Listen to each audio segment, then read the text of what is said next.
What is your vision of the future? A bright and happy world of comfort and meaningful progress?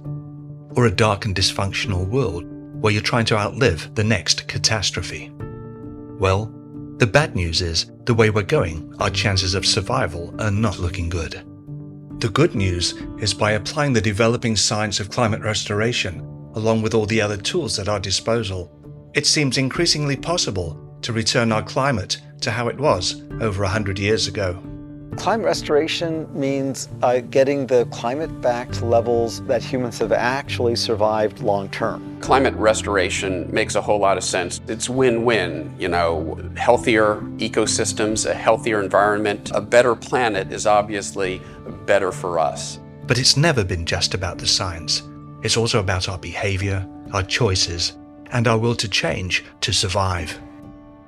We all deserve a place at the table when it comes to deciding the fate of humanity.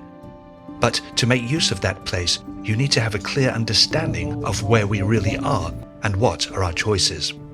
Climate goals, as Rick was saying, are focused on avoiding the worst impacts. They're not focused on designing a future that works for today's young people and future generations.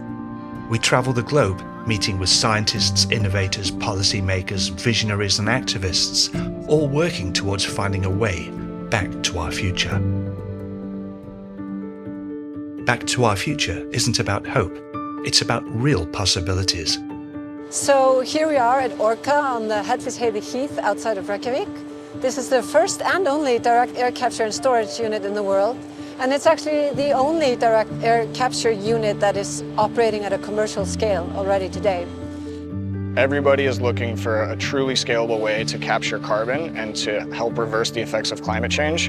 And we believe we've found a way to do that with sargassum. It's the largest algae bloom on the world, and it makes sense to use that. It feels really good to be working on something that we believe is truly scalable and can really move the needle in terms of climate and carbon sequestration.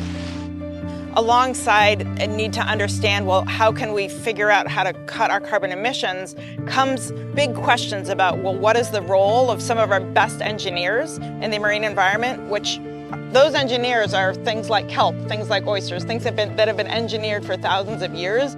We call it geomimetic because we're mimicking a geologic process.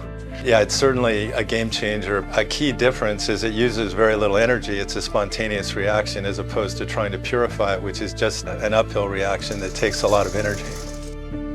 Methane is another major contributor to climate warming, but receives far less attention. As the permafrost thaws in the subarctic tundra, the race is on to better understand methane and the possible ways to remove it. Beneath me and under the ground, there are massive blocks of ice. We call them ice wedges. And those blocks are melting. And because of that melt, this puddle is going to become a pond that is really the birth of a new thermokarst lake. And this environment can produce a lot of methane gas.